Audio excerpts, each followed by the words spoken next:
नमस्कार, मैं प्रवेश गौतम, आप सबका स्वागत है छुपा खेल विद प्रवेश में। आज के छुपा खेल में मैं जो बताने जा रहा हूं वो बेहद चौंकाने वाला है। पश्चिम मध्य रेलवे के इतिहास में और भोपाल रेल मंडल के इतिहास में संभवतः ऐसा पहली बार हुआ है कि पश्चिम मध्य रेलवे के महाप्रबंधक सुधीर कुमार गुप्ता को भोपाल रेल मंडल के मंडल रेल प्रबंधक सौरभ बंदोपाध्याय की कार्यप्रणाली पर शायद संदेह उत्पन्न हुआ है, जिसकी वजह से GMWCR को सुधीर कुमार गुप्ता जी को एक बेहद कठोर निर्णय लेना पड़ा।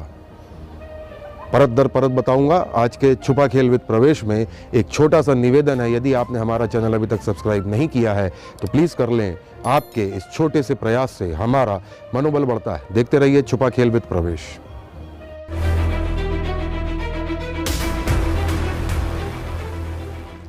स्वागत है। मैंने कहा था कठोर निर्णय। पश्चिम मध्य रेलवे या रेलवे का कोई भी जोन या मंडल अपने प्रदर्शन को लेकर बेहद संजीदा होता है। कारण लाखों करोड़ों यात्रियों की जान उनके हाथ में होती है। एक छोटी सी लापरवाही किसी बड़ी दुर्घटना को आमंत्रित कर सकती है और लोगों की जान भी जा सकती है। इसी कारण रेलवे सेफ्टी पे बहुत ध्यान देता है। 19 जनवरी 2022 को पश्चिम मध्य रेलवे के महाप्रबंधक सुधीर कुमार गुप्ता जी ने एक नोट जारी किया। उनके सेक्रेटरी ने उस नोट पे बिंदु क्रमांक 2 में जो लिखा था, आप पढ़ सकते हैं कि कोई भी ट्रेडिशनल एनुअल इंस्पेक्शन GM द्वारा इस साल भोपाल और कोटा में नहीं किया जाएगा। चौंक गए।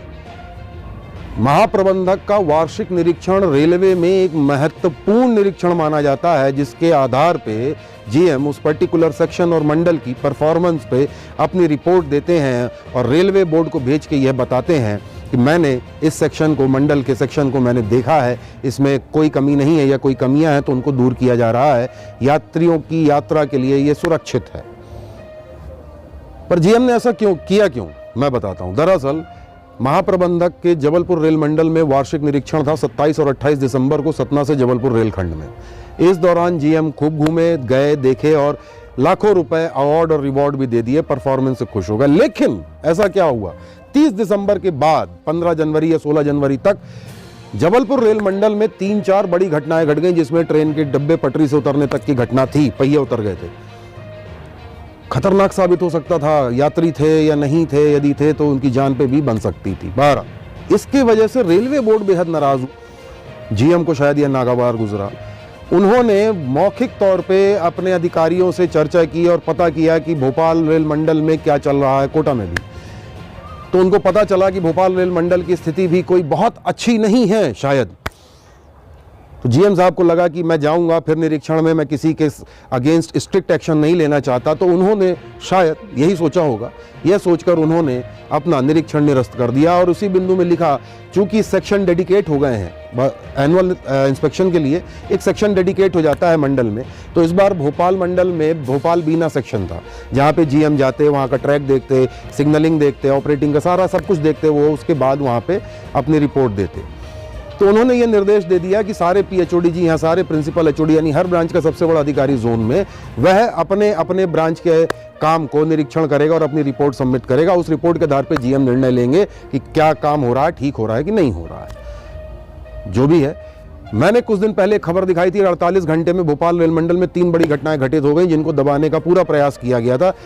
DRM सौरभ बंदोपाध्याय भोपाल रेल मंडल के, जी हाँ, DRM की जवाबदारी होती है मॉनिटरिंग करने की, अपने डिवीजन में सारे ब्रांच अधिकारियों के साथ कोऑर्डिनेशन करना और रिव्यू करना, सारे काम ठीक हो रहे हैं कि नहीं, ताकि ट्रेनों का परिचालन ठीक हो सके। पर अफसोस शायद ऐसा नहीं हो रहा, पता नहीं, पर घटनाएं तो यही कह रही हैं, क्योंकि हर 10 दिन में यहां भी कुछ ना कुछ घटनाएं घट रही हैं। 3 का तो मैंने उल्लेख करा था पहले, उसके बाद भी छोटी बड़ी बहुत सी घटनाएं घटी।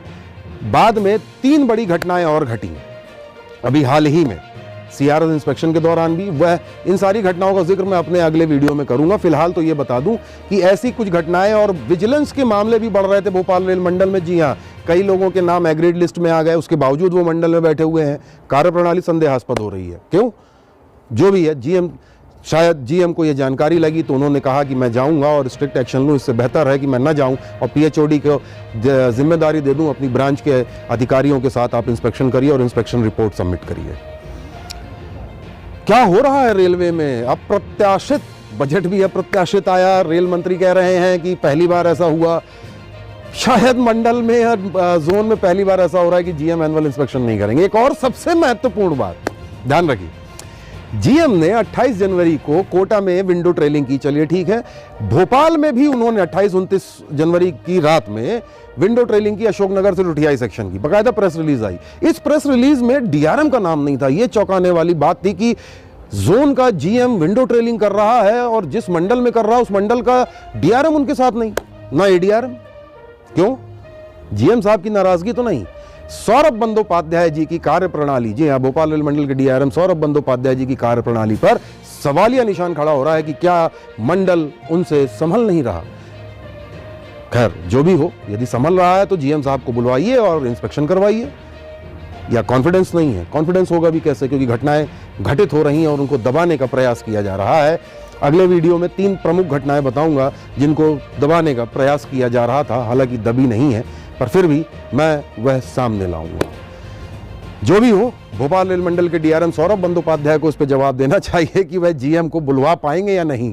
क्या वह अपने ब्रांच अधिकारियों से प्रॉपर कोऑर्डिनेशन कर पाएंगे, उनकी मॉनिटरिंग और रिव्यू ढंग से कर पाएंगे? अभी तक के हालात देख के तो शायद लग रहा है कि नहीं। खैर जो भी हो, पर इतना जरूर है कि मंडल के डीआरएम सौरभ बंदोपाध्याय जी की पकड़ अपने मंडल में शायद कमजोर होती दिख रही है। जो भी हो, हम दुआ करते हैं, ऊपर वाले से प्रार्थना करते हैं कि यात्रियों की यात्रा जरूर सुरक्षित रहे, भले थोड़ा लेट हो जाए लेकिन सुरक्षित पहुंचे। हमारा प्रयास आपको कैसा लगा जरूर बताइएगा। हमारे चैनल को सब्सक्राइब करना न भूलिएगा। बहुत बहुत धन्यवाद।